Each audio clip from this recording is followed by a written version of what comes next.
At this time, let the record reflect all 15 jurors have returned to the courtroom. Everyone may be seated. Mr. Butler, proceed when you're ready. Ma'am, you're still under oath. Hi, good morning, Ms. Snell. Good morning. So I want to take you back to July 3rd and 4th of 2015, okay? Okay. So at that time, you were dating a man named Thomas Gent, is that true? Yes. And prior to that, you told us that in your direct testimony, you had dated Steve Lawson sometime before that, correct? Yes. And during the time that you were dating Steve Lawson, you all had purchased a Chrysler 300, is that correct, ma'am? Yes. And you had financed it through Capital One, is that accurate? Yes. And both of your names were on the loan paperwork, correct? Yes. And at some point in time, I think you said in early 2015, I don't want to get it wrong, you all broke up, correct? You and Steve Lawson. 2014. Okay, I'm sorry, ma'am. So in 2014, you all break up. And I think you told, ladies and gentlemen of the jury, at that time that you maintained possession of this Chrysler 300, correct? Yes. And I guess both of your names have been on the loan application is what you described for us, correct? Yes. And you had it and you were making the payments on it. Yes. And at that point in time, you worked at a business in Bardstown called Orbis, correct? Yes. And sometime in the spring, I believe from your prior statement, you tell me if I'm wrong, sometime in the spring of 2015, you go to work and the car's gone, correct? It was taken while I was at It work. was taken while you were at work. Yes. And so on July 3rd and 4th, or July 3rd of 2015, you were still working at Orbis, is that right, ma'am? Yes. And the Commonwealth introduced a exhibit number 44. Is it okay if I approach? So this is a work record from your human resources, correct, at Orbis Corporation? Yes. And it looks like they generated an email for July 4th just saying that you had gotten sick on July 3rd of 2015, correct? Yes. And you left work they've got it at 10:07 p.m. and that they just wanted to put that in the attendance roster, correct? Yes. So at that point in time, you went by, when you're coming home, you said you called Mr. Gent, who was your boyfriend at the time and later your husband, correct? Yes. And Mr. Gent came to pick you up because you were sick, correct, ma'am? Yes. And you guys drove by a bar called 62 South, correct? Yes. And the 62 South bar is just a roadside bar there in Bardstown, right? Yes. And at that time, you saw your Chrysler 300, correct? Or what you thought was your Chrysler 300. Yes. And you said to Mr. Gent, I think that's my car, something like that, correct? Yes. And then you guys drove a little ways and you went to the McDonald's there in Bardstown, correct? Yes. And I assume got yourself some food. Yes. So, I don't know, how far is it from Orbis to 62? A few miles. Well, 5 minutes, 10 minutes, somewhere in 5, there. 10 minutes, yes.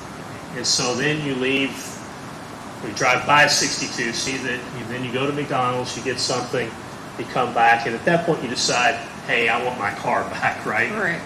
So you had the key fob, as you described to the Commonwealth, Yes. and you went by, and Mr. Gent drove you back to 62 South, correct? Yes. And you did the chip chip. Like, Yes. that's my car, right? Yes. So you said, I'm taking it back. Yes. Now, you told us, and I know you're no longer with Mr. Gent, correct? You all aren't married anymore. No, we're not. Okay. So, and how long were you married to him, ma'am? 2 years or so. I don't remember. So, do you remember when you got married, when you got divorced? I know we got married on October 30th, 2015. And it was a couple years after that? Yes. Okay, fair enough. So, you then take your Chrysler, or the Chrysler that's financed to Capital One, Yes. from the 62 South bar, you said to Mr. Gent's grandparents' house, correct? Yes. You told the FBI, because you said you didn't remember the exact address, you told the FBI back on October 20th that the address was 7645 Boston Road. Does that sound right? That is correct. Okay. So, if I can, if I could have you pull up the map that we show in the opening statement. If you can you turn around just real quick? So, this is the Bardstown area. Do you recognize that on the map, Ms. Allen? Yes, And I believe that the McDonald's in Bardstown is generally in this area right here, which is near the courthouse. Is that accurate? near the new courthouse, yes. And this road here, 62, which is where the 62 South Bar name comes from, correct? Yes, So it's someplace generally in this area, right? I don't know exactly where it's at, but I'm yes.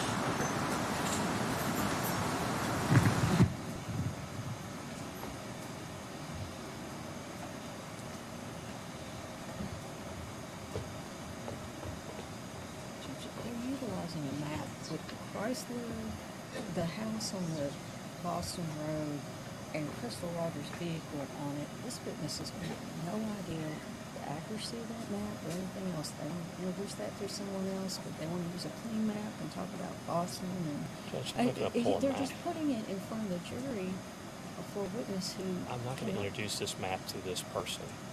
Well, I understand that, but she has no knowledge about any of that. They're just placing. She has no idea what Crystal Rogers called. I'm not going to ask her where Crystal Rogers' car is, but I am going to ask her where Mr.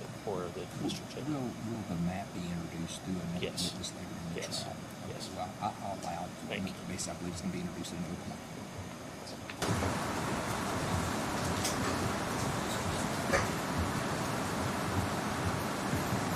Okay, Ms. Allen, so when we left off, we were talking about 62 South Bar, which is here in Bardstown, just a little bit, I guess, northeast of downtown Bardstown, correct? Yes, And the 62 is also known as Boston Road, correct?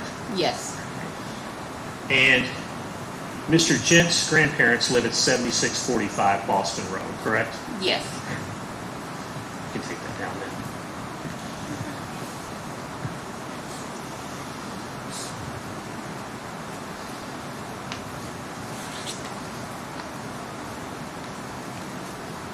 Now, you were interviewed on, I think, let me make sure I'm getting this right, on October 20th of 2020, correct? I believe so. And that was by the FBI, correct, ma'am? Yes, And sum and substance, they were asking you similar things that you and I just talked about, correct? yes, And you advised them about taking your car back that night and taking it to 7645 Boston Road, correct? yes, And it was, I think, one FBI agent named Steve Carey and another one, I may get her name wrong, Brandy. I don't remember. But There's two of them, right? A man and a woman? Yes. And they were very kind to you, correct? Oh, yes. And it was more of a conversation, correct? Yes. I think they actually came to your work and you all went to a conference room and just had a talk, correct? Yeah. I mean, I'm sure it's not, no one likes to talk to the FBI, but they were kind, correct? Yes. And then they came back and talked to you back again in, I think, 2022 and followed up a little bit with you, correct? I believe so, yes. And again, they were conversational and they were kind to you, correct? Yes. And again, you told them about what happened that night, correct? Yes. And we'll talk a little bit more about this. At no time in those conversations with the FBI did you provide any information about anything about overhearing Steve and Joey Lawson moving a body, correct? Correct. And one of the first things the FBI always does when they talk to somebody is they advise that they're federal agents, correct? Correct. Typically, they'll actually show you the badge and say, hey, this is my credentials, correct? Correct. It's part of their policy. And one of the things that they always explain to people when they talk to them is it's different talking to them, that if you don't tell them the truth, they can actually charge you with a federal felony crime, correct? Correct. I think they call it 1001 lying to the FBI, correct? I guess. What they tell you can't lie to them, it's a felony, pretty much, correct? Correct. Okay. Now, you were interviewed on August the 22nd of 2023, correct? I believe so, yes.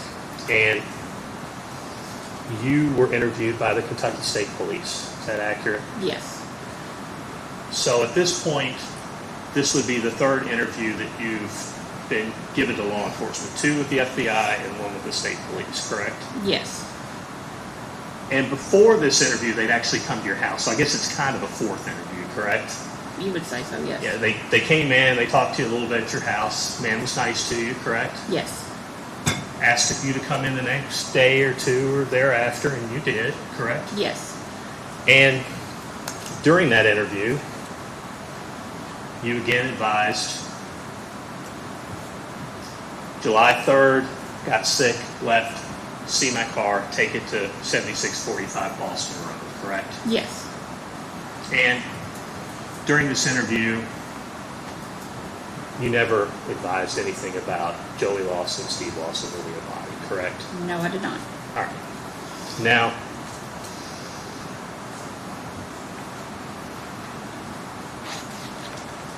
during that interview,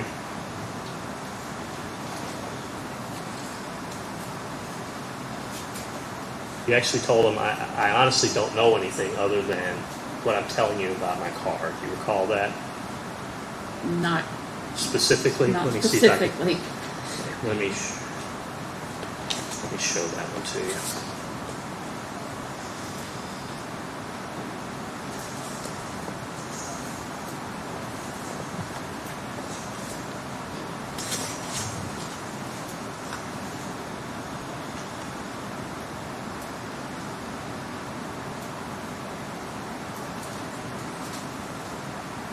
Now I've lost my own place. Sorry.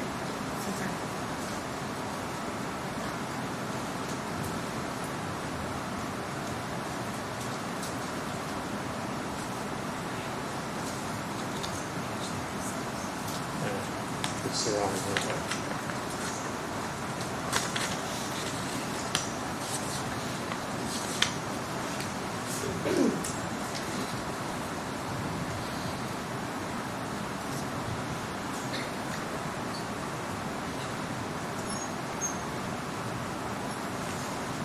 You know why? I'm looking at the wrong transcript, so don't be nervous, okay?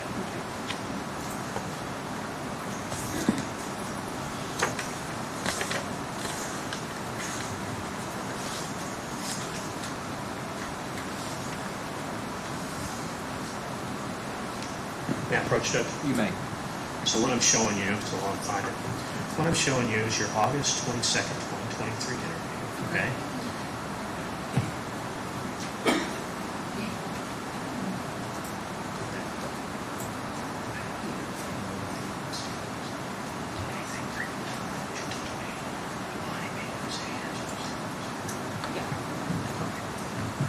So now that you've had a chance to refresh your memory, Ms. Snellen, that day you told him that you didn't know anything about Steve Lawson having anything to do with this Crystal Rogers matter, correct? Correct. Okay. Now,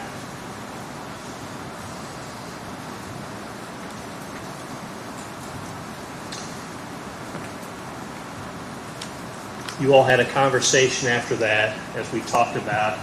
You advised what you told us here today, what you told everybody going back to the FBI about this car, going to 7645 Boston Road. You told the KSP that day, that, like you did today, that sometime within the next 24 hours or so the car was taken back, correct? Yes. Now, at the end of that interview,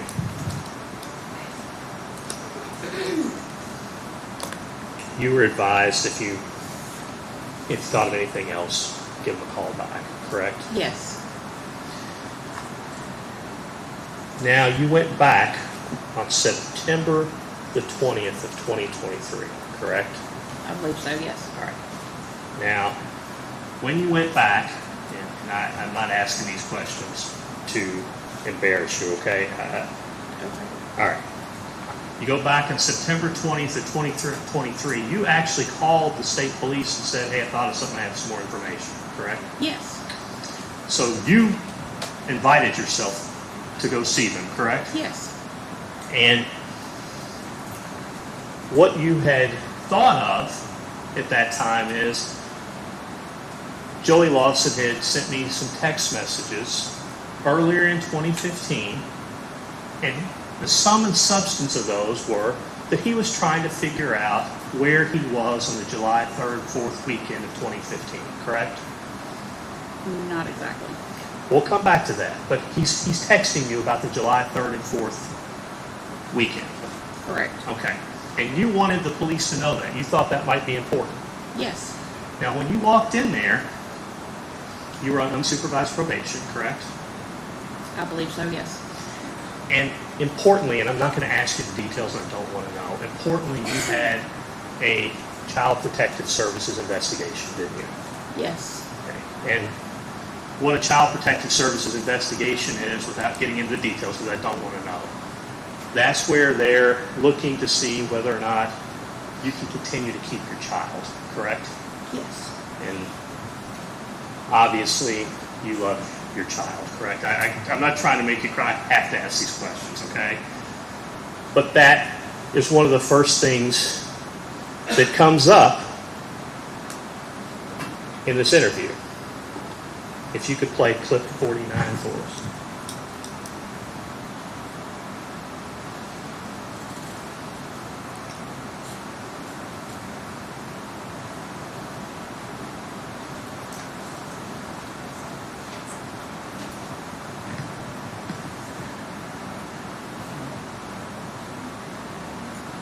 Just can we approach? You may.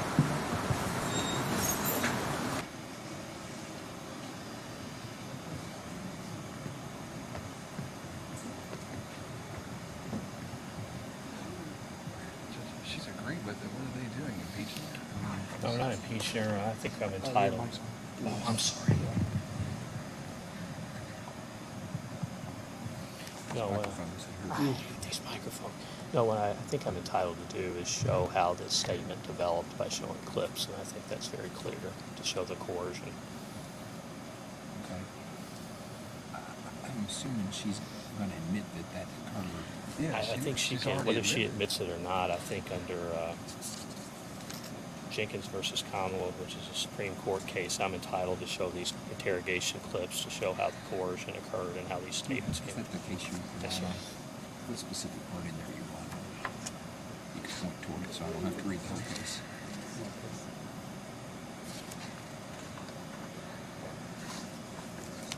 Okay, let's see what we got here.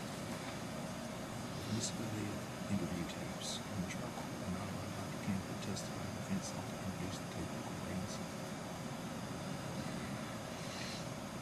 It's explained that we're not offering the recordings to the matter asserted, but for a non-hearsay purpose of showing the suggestive and coercive manner in which the review will be conducted. Let's look at our prior obligations.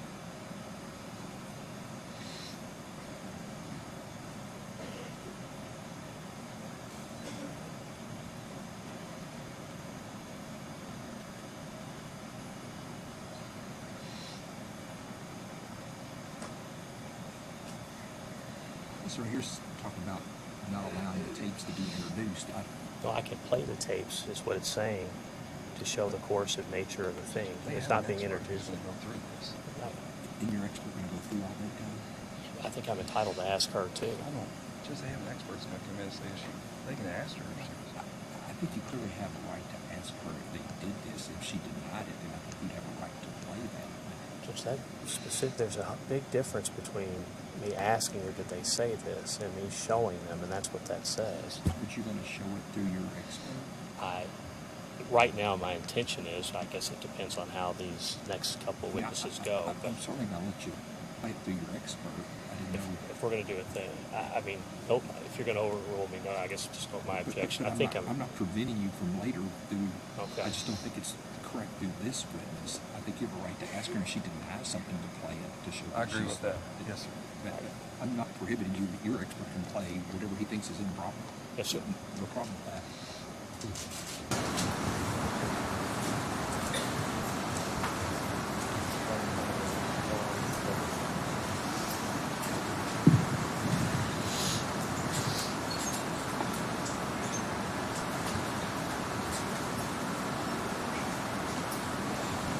So, you told them that you called them because Joey had contacted you about where he was on July the 3rd. Do you recall that? We talked a little bit about that a second ago. Yes. And you wanted the state police to know this, right? Right. Joey didn't ask you to lie about anything, but he did ask you questions about where he was at, correct? Through text. Yeah. Yeah. And that's important because these were text messages, correct? Correct. Now, sometime before you went into this interview, you had deleted a lot of text messages, correct? Right. And the reason you did that was a good thing. You deleted these text messages because you were trying, again, I'm not trying to embarrass you, you've been on drugs for a long time, as you talked about in the direct examination, correct? Yes. And you had this CPS investigation, Child Protective Services investigation, correct? Yes. And one of the things about that, of course, is that you have to be drug clean, correct? That's one of the things that they were monitoring. Yes. And you made a responsible decision that the best thing for me to do is to get rid of my text messages with people that are kind of in that drug world, correct? Correct. And it wasn't just text messages involving Joey Lawson, who you'd used drugs with, correct? Correct. It was other people, and I don't care who they are, but you deleted a bunch, correct? Yes. And so,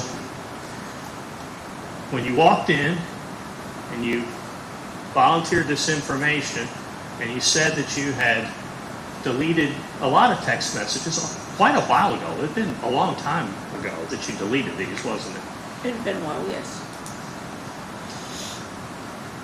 The man that was interviewing you was a Kentucky State Trooper named Charles Miller. Do you recall him? Yes. And Detective Miller immediately threatened you with tampering with physical evidence, which is a felony that carries 1 to 5 years in prison. Didn't he? I believe so. So there you are. You've come in trying to provide anything that you can that might assist in an investigation. You know you've got the thing that's most important in the whole world to you, your son, in this Child Protective Services investigation, and they threaten you with a felony charge, don't they? More or less. A lot more than a lot less, wasn't it? I mean, it was difficult, yes. So, during this interview, you're in a room probably not much bigger than the area from the end of the judge's bench to where the deputy sheriff is. Pretty small room, isn't it? Correct. And it starts out, it's just Detective Miller, correct? I believe so. Did you know at the time that there was others back there watching this? No. Found out later they were, though, didn't you? Yes. And about 14 minutes into this interview, Detective Miller says to you, "Your life is pretty good. You can stay that way if you tell us everything you know." You recall that? Not right off the top of my head, no.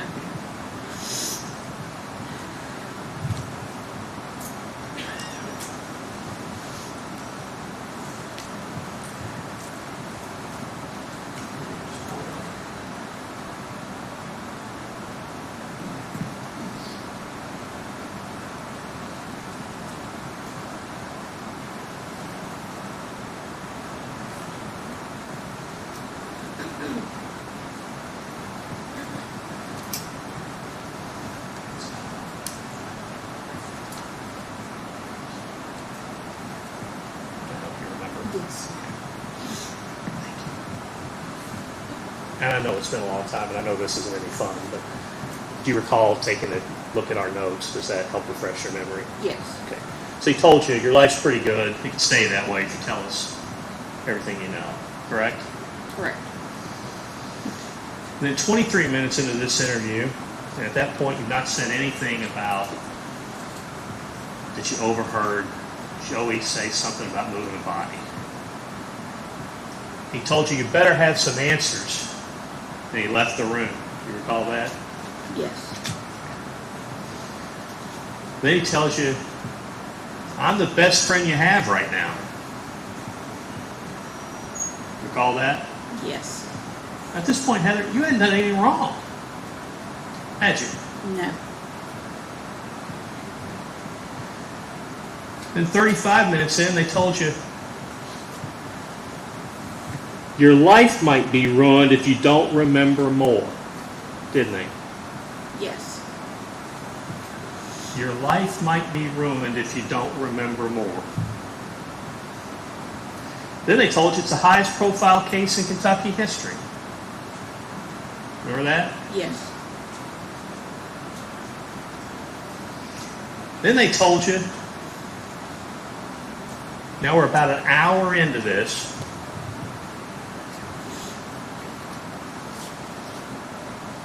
you know more. You need to reflect on whether you want to raise your little boy, didn't they? Yes. So now they threaten you with a felony for something that you didn't do wrong. They know that you have a Child Protective Services investigation, and now they're threatening you with not raising your child. Didn't they? Yes. At different times through this, Heather, you cried.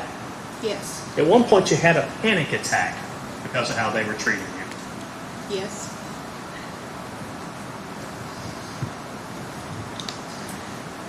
An hour and 16 minutes into this, you told them, I don't know anything else. You recall that? Yes.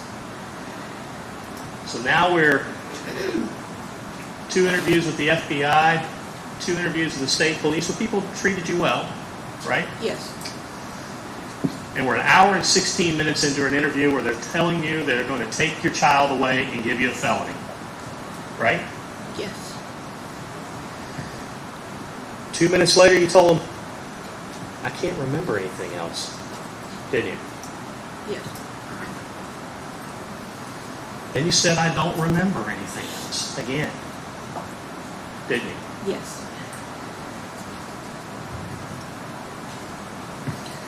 You said, I don't recall anything more multiple times.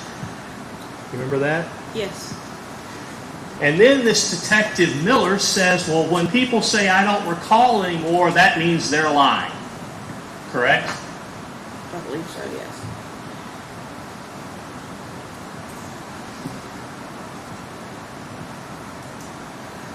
And then he threatened you with being charged with perjury if you told a grand jury or any other group what you told the FBI twice, right? He threatened you with being charged with perjury if you didn't remember more, correct? I believe so.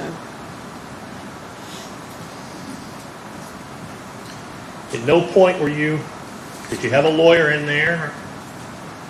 Did you? No. You were in there. At that point, it was just the 2 of you, right? Correct. With the others watching. Then in an hour and a half into this, Detective Miller says, when you come off of it, then you get to go home with your son. Right? Yes. So you were given the choice of remembering more, not being charged with a felony, getting to go home with your son, and getting to raise your son, or you could remember more. Right? That's what they did to you.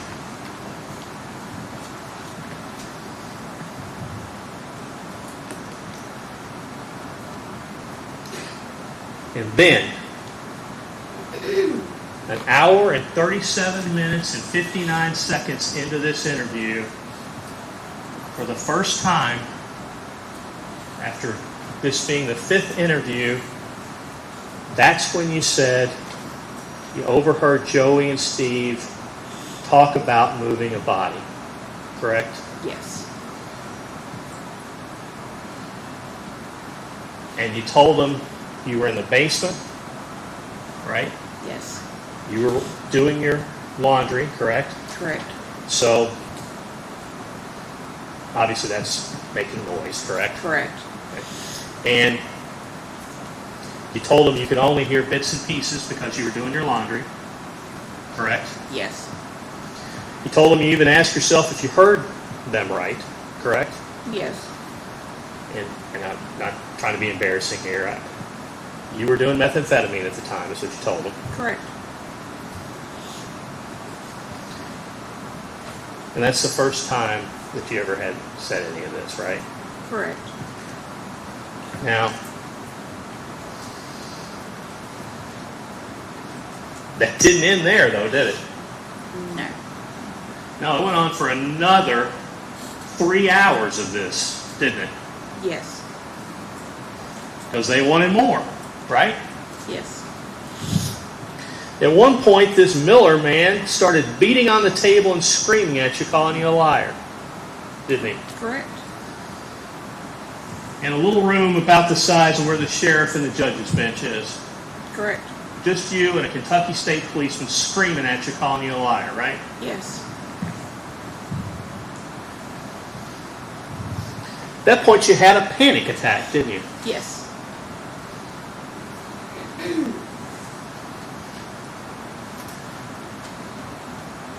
He starts screaming at you because you'd never said this before. I guess he never stopped and reflected what he had done to you. But at that point you said, you never mentioned anything about Joey and Steve allegedly moving the body because they were always high and drunk and big bullshitters, correct? Yes. And he didn't like that one either, did he? No. He didn't like that at all. At that point, 2 hours and 22 minutes into this interview, he said, I want to be with my son. I don't have anything else. You recall that? Yes. They didn't let you go, though, did they? No. Then you got Kentucky State Policeman number 2, one Brian Luckett comes in the room, correct? Yes. Now there's 2 of them in there, right? Correct. And then Detective Luckett says he didn't care how involved you were. Do you remember that? Yes. You weren't involved in anything, were you? No. And then he tells you, I don't care if you pulled the trigger to kill Crystal Rogers, you aren't going to jail today. You remember that? Yes. That's shocking, isn't it? Yes. So here you are, you say something bad about Joey over here, you get to go home and be with your son. You don't say something bad about Joey, Heather loses her child and goes to jail, right? I guess, yes. And that's what they said to you, isn't it? No. And then Luckett said he didn't want to see you go to jail, right? Right. Then you were offered immunity, meaning as long as you tell us what we want to hear, nothing bad's going to happen to you, right? Right. You hadn't done anything wrong, had you? Correct. No.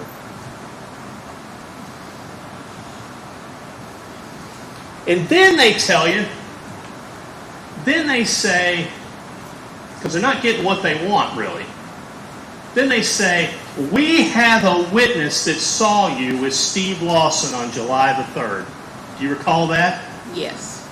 Were you with Steve Lawson on July 3rd? No. They were lying to you, weren't they? Yes. And I you knew they were lying to you. Yes. Because you were at work, right? Yes. You were with your boyfriend, right? Yes. And then you took your car to your boyfriend's grandparents' house, and you had nothing to do with Steve Lawson that night, did you? Correct.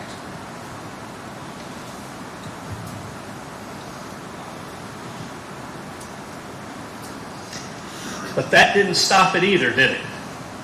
No. It kept going, didn't it? Yes.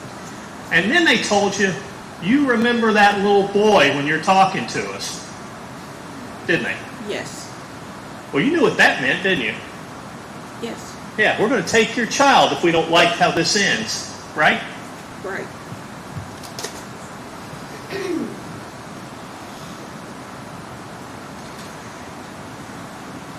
Then he says, Detective Luckett, 3 hours into this, that little boy's your life. That was true, right? Yes. In fact, in this interview that you unfortunately invited yourself to, you had a shirt on that says Boy Mom, didn't you? Yes. Because you love that little boy. And he says he depends on you to hug him, didn't he? Yes. He depends on you to be there for him, doesn't he? Yes. You knew what that meant, didn't you? Yes. Yeah. You don't do what they say, then you're not going to be there to hug your little boy. But it didn't stop there either, did it, Heather? No. Then he says, I can hear your little boy. He loves you. Enough little boys are without their mamas. Do you remember that? Yes. Probably something you'll never forget. And that's what he says just a few minutes before they let you take a smoke break so you can think about where you are in your life. Right? Yes.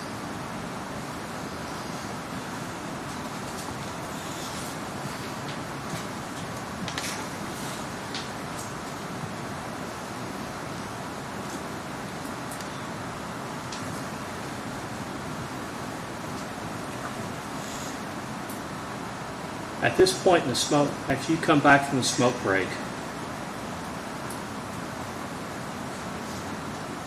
you're thinking at the time, you actually had plans with your son that night, didn't you? Yes. You were supposed to pick him up from, someone was watching him, I think, if I remember correctly. Correct. And you all had dinner plans and things like that. Yes. And you weren't expecting to be there for 4.5 hours, correct? No.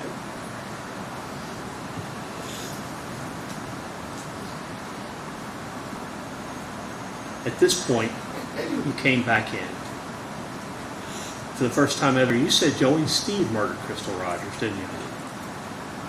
I don't believe I said that. Maybe I did.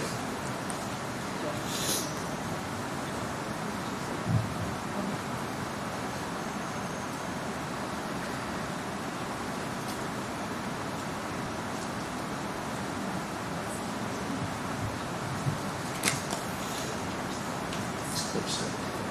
It's 3 hours and 20 minutes and 45 seconds.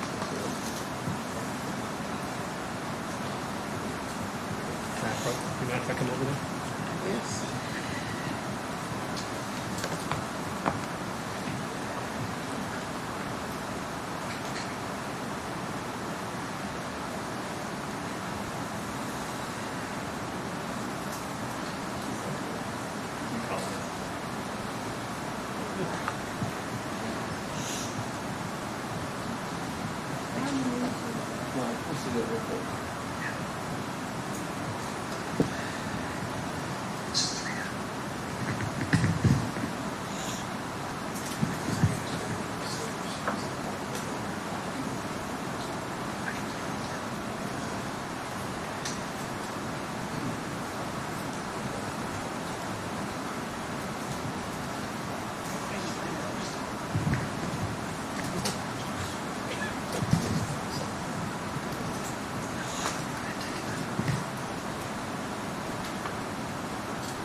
know it's been, there's so much. It's going to play for you there.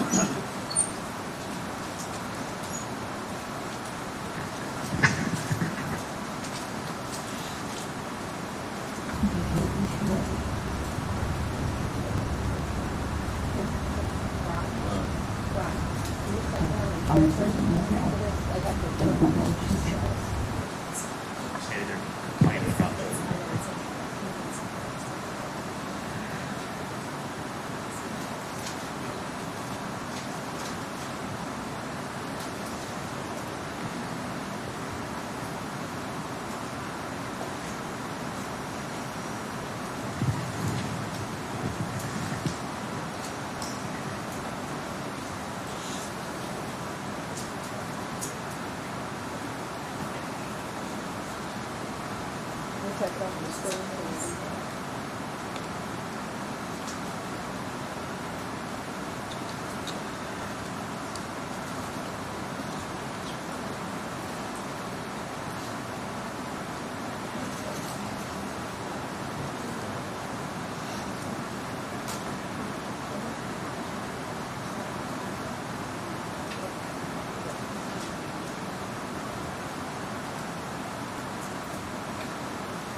Fill it out. All right? I promise you. All right? I'm here with you. All right? I know we've worked a long, long time, okay? All right? Fill it all the way out.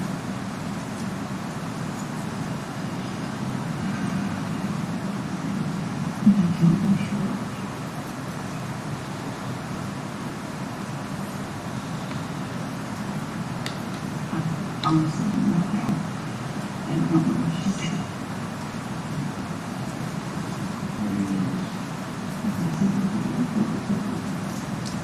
What did they say? It was just done. How did they say? It said that they can't. Okay, how did they say they did? Okay, how did this conversation go through the whole conversation? It was really just a, like I said, in the back and forth conversation, and then it come up. It slipped, I guess, in this conversation. Didn't know what you were, didn't know who I, it kind of slipped. And What were the exact words? we can report. What did you say? I said, do what? And they said, oh, no, that's not, no, what is her? What did they say about moving forward? They had been to the form that night.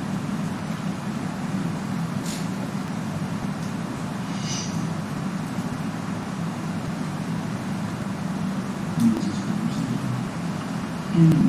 In July of 2016. After Steve Houck died, that was the Okay, at this point,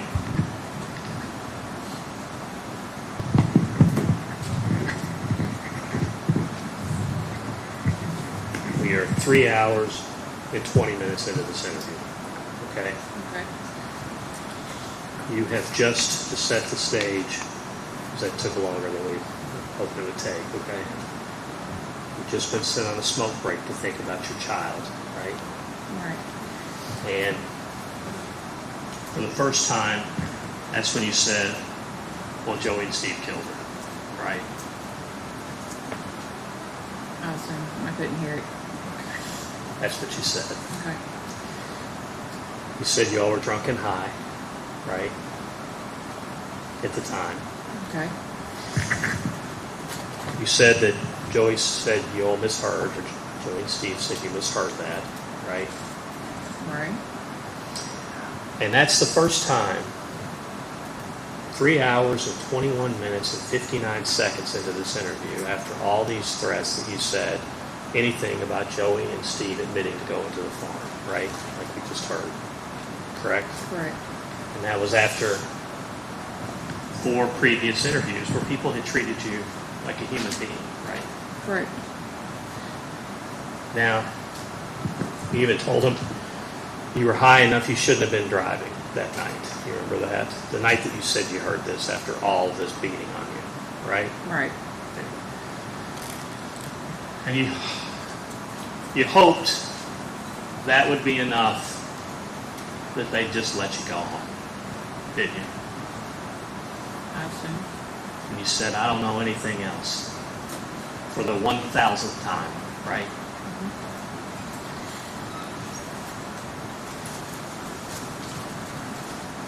And that was 3 hours and 30 minutes into this. You said, I don't know anything else after you threw this thing out, right? Right. And 4 hours and 12 minutes into this, you're told to think of that little boy some more, weren't you? Yes. You had told them at least a couple of times, I've got to leave, I've got to leave, I've got to get home, I don't have childcare. In fact, you took a couple phone calls during this, and it was like, where are you, and things like that, right, Heather? Correct. They told you, if we don't get on the same page with that dinner with your sons, irrelevant. You remember that? Yes. Well, what that meant is if we don't get what we want, Objection, Judge. I'll withdraw. You took that as a threat, didn't you? Not really. Well, you weren't going to see your little boy. That's what they were saying. If you didn't come off of it, right? I was going to stay there. Right. And Detective Luckett said some more. Think about that little boy. You remember that? Yes.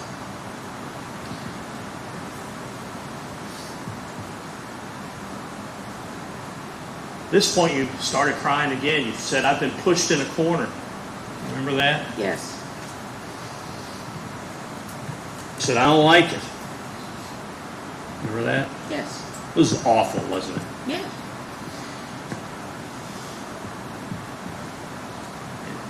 They didn't apologize. What they said is you could be charged with a felony for deleting, I guess, a Facebook post or text message, whatever it was, with Joey, right? Correct.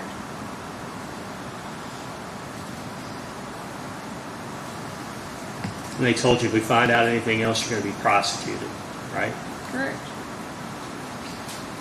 You started crying, asking to leave. Some more, correct? Correct. At that point, you got up. You got 2 Kentucky State Police detectives, right? Yes. Blocking your way, right? More or less.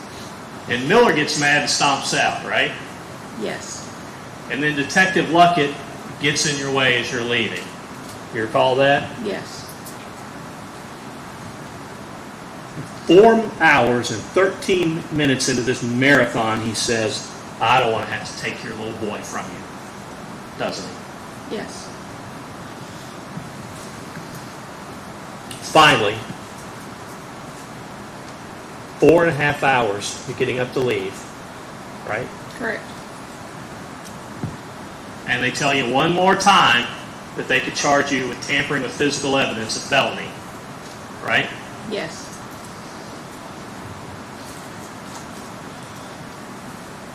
And you went home.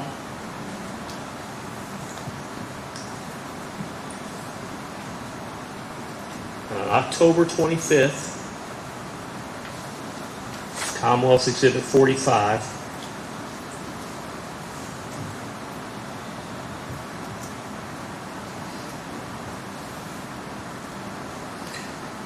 You wrote them. Actually, I'm sorry, it's October 27th of 2023.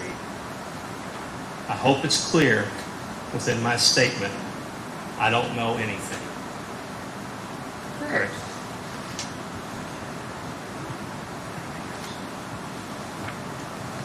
Wait 1 second here.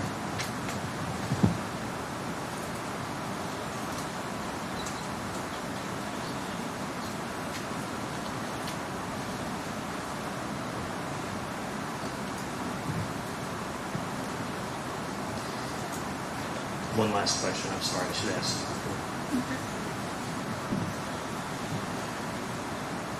And you wrote, I tried to tell you all, it felt as if I was being pressured into saying things that are untruthful on my behalf.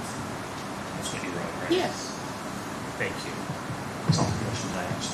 Ladies and gentlemen, we've been going for about an hour. We're going to take another 15-minute break at this point. The same admonitions are in place. Do not discuss this case among yourselves. Do not let anybody discuss this case with you. If anybody tries to talk to you about the case, I need for you to immediately report that to me. You're not to make up your mind about the case until you've heard all the evidence. You've received the instructions from the court, and you've gone to the jury room to consider what your fellow jurors have to say about the case. So they go with the bailiff. We'll start back in 15 minutes.